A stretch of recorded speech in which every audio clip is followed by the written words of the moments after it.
Love, Davis, Walton, and Anthony Harris are all going to have to make some plays on the perimeter for Carolina to win this game. But you mentioned something I think is going to play really important, and if Carolina either wins or loses. The experience of Andrew Platek and Leaky Black has been invaluable at Carolina at times this season. Leaky Black's layup in the win over Notre Dame, and then you had Andrew Platek's floater at Miami that really got this team in a groove and got back on track. They've been around. They've been in this game a while. They've been in this moment a while. And there's always an unsung hero that shows up in these games that usually provides one team a lift that really tilts the game one way or another. Last year at Duke, remember Jordan Goldwire was really big for Duke coming off the bench, banked in a 3 or 2 to really give Duke the edge and as they swept Carolina a season ago. Don't be surprised if one of those two guys makes plays or just a big play that swings this in the right direction for Carolina. One more thing to mention here. Both teams so far this season shooting 71% or less from the foul line. You feel like that could play a big factor in this game as well. Who can make their foul shots? Because as we know, this game is physical. Usually it's a tightly called game, especially out of the gate because it's a rivalry. They don't want things to get out of hand. So I think that's going to be a big factor in this game as well. Carolina was 11 of 21 from the free throw line against Clemson. That can't happen again. This is a game where you've got to be able to make your free throws if you want to win. If you get to the line, make your free throws because that could end up being the difference in this game. That's a really good point because, I hate to, I'm not going to be like, that kind of guy. I wonder how much of their not being environment will play into the fact of how much Coach K and Duke staff berates the officials into getting their own foul calls. If it gets to a point to where I think Roy Williams needs to walk down to the other end of the court to be in that conversation like he did at Pittsburgh, he's going to do that because he's not going to allow his team to be negatively affected with the officiating because you're in an empty gym where everything's going to be heard. But that's a really good point. Thank you. That's why I'm on the show. So with that, I think it's time to pick the game. And look, if you we know the rules here, people. We're not going to shock you. If you pick Duke, you're fired. That's right. Here's the thing: I'm still really mad at the way this team played the other night, and I'm probably going to be mad until this game tips off, and then depending on how they play in this game, I'll still maybe be mad at them. Carolina's good enough to win this game. Yeah. And I think so. And I think in some ways, as hard as it was to watch that game the other night, that might have been the best thing for them to get them ready for this game. It allows Roy Williams to get right back in their butts and get them to play harder, play smarter, and all that stuff.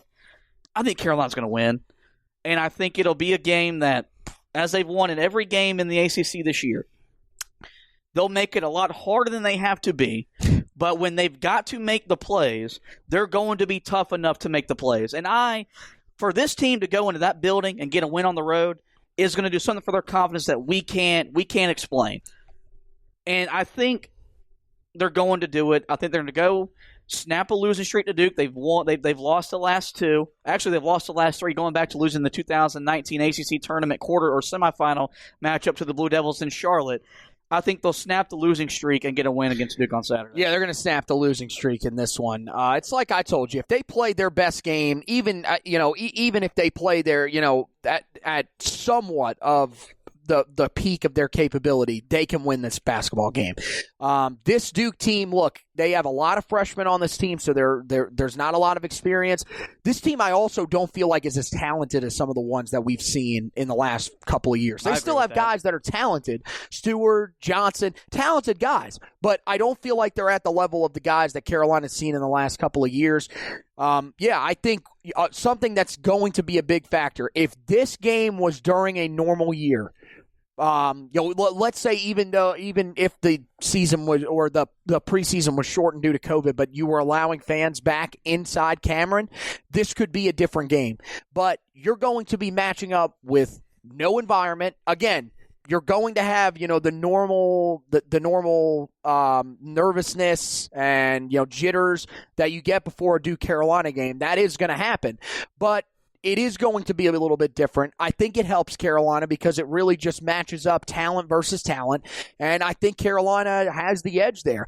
I got Carolina winning this game, and I'll tell you one guy that we did not talk about a lot, but I think could be the X factor in this game. I think Anthony Harris is a guy to watch in this game. I know that he didn't play in this game last year. I know he hasn't played all that much yet, but it feels like he could be that guy that we saw, in the game against Florida State, even though they lost, where he comes in and can settle things down, hit a couple of shots, really energize the team on the defensive end. That's who I think could end up being the X factor in this game for Carolina. But, man, I think this is one that, as, somebody that covers the team, as somebody that roots for the team, we really want this one because it feels very winnable. Yeah, I always want to beat Duke. I live and breathe wanting to beat them, but for this team, it would do wonders for them to go on the road and get a win because their schedule after this game doesn't get any easier, and they've got to find ways to stack wins. And this is a rare opportunity where beating Duke is a chance to stack a win,